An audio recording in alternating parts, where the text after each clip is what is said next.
Hello children, this is Suma, your computer teacher. I hope you all are doing good. I welcome you all to the new academic year. There is a small advice before we start. Stay home, stay safe, wear mask, avoid going out and maintain social distancing and wash your hand as often as possible. Now, let us just recall what you have learned in your previous class.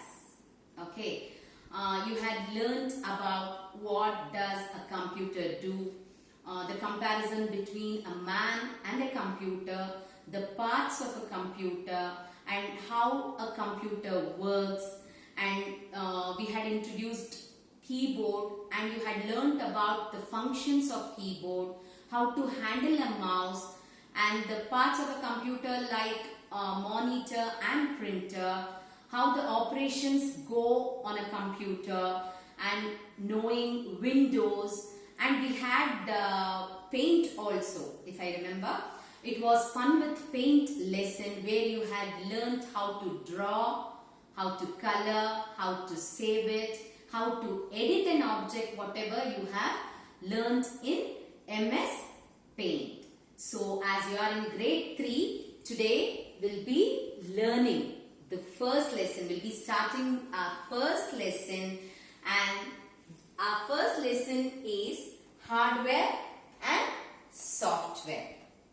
So, students, now you have understood that computer is an amazing machine and it can do different types of jobs. It has different parts that work together to form a computer. So, the two basic parts of a computer system are hardware and software.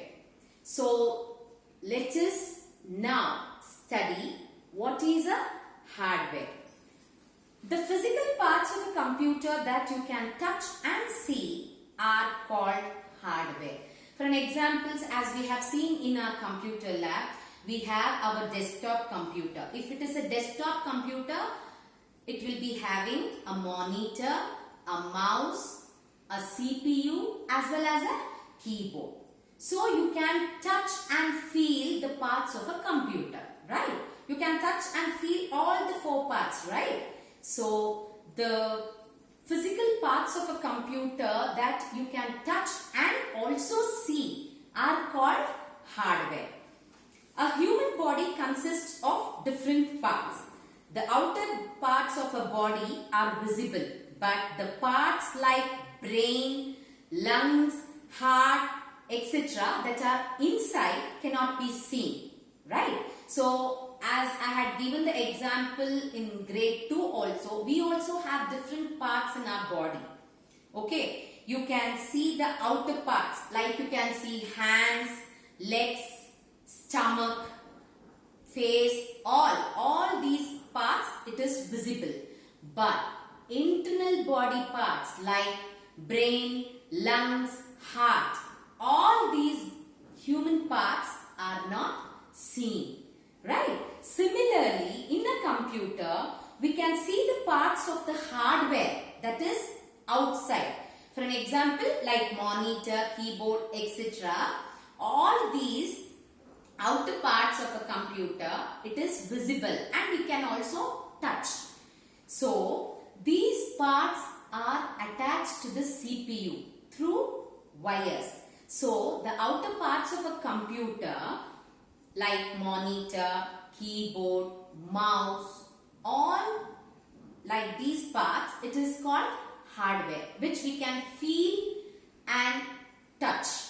Okay, and we can also see. So, this is called hardware, and as you people know, all the parts of a computer will be connected to the CPU cabinet through long cables or wires. Some parts of hardware are inside the CPU. You can see them only when you open the body of a CPU box. Example, hard disk and CPU chip. So, few parts like hardware components which will be there inside the CPU. You can see when you open the computer, that is CPU cabinet, if you open, you can see the the hard disk as well as the CPU chip. So these are also called the hardware only. So next is the hardware of a computer is further classified into three parts. Okay, the hardware of a computer, I repeat, the hardware of a computer is further classified into three parts. One is input, another one is output, and another one is storage devices. Okay, input, output, and storage devices. So first we'll be learning about input.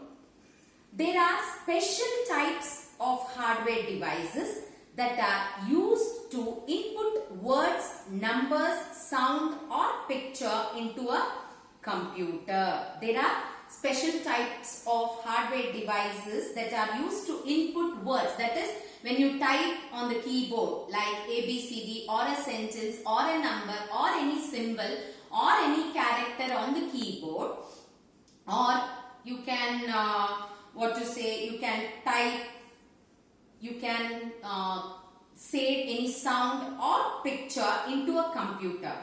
So these are called input devices. Example, keyboard, mouse, joystick, microphone, etc.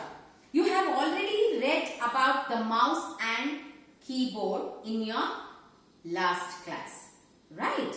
So here in the first lesson they have given the picture of input devices.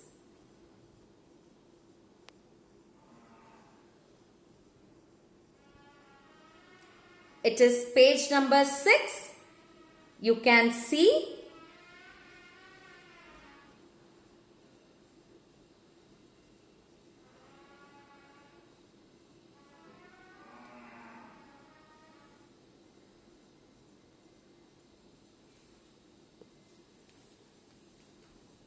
so in this input devices, the first picture is a trackball. It has a ball on its top. To move the pointer on the screen, roll the ball with your finger. Okay, it has a ball on its top. The trackball will be having a ball on its top.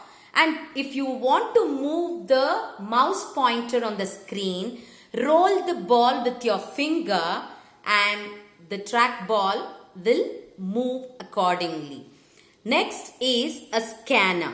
A scanner copies a picture or text printed on a paper into the computer. For an example, children, we had learnt about a printer. What does a printer do? It prints whatever it is there on the monitor. It prints on a sheet of paper, right?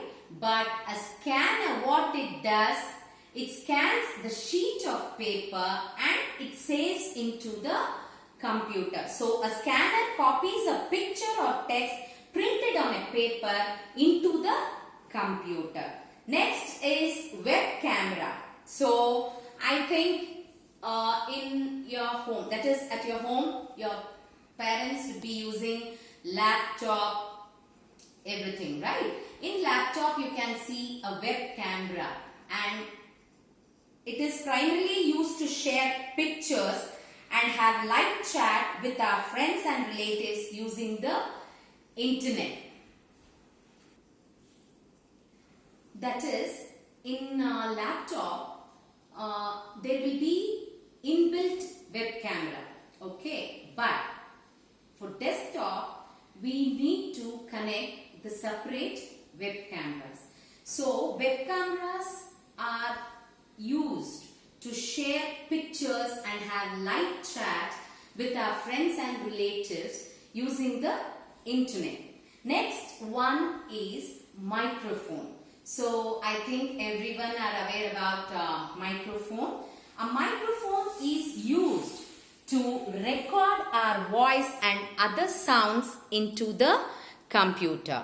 So we do use mics, right? So a microphone is used to record our voice and other sounds into the computer. Next one is light pen. It looks like a pen that can be used on a special pad.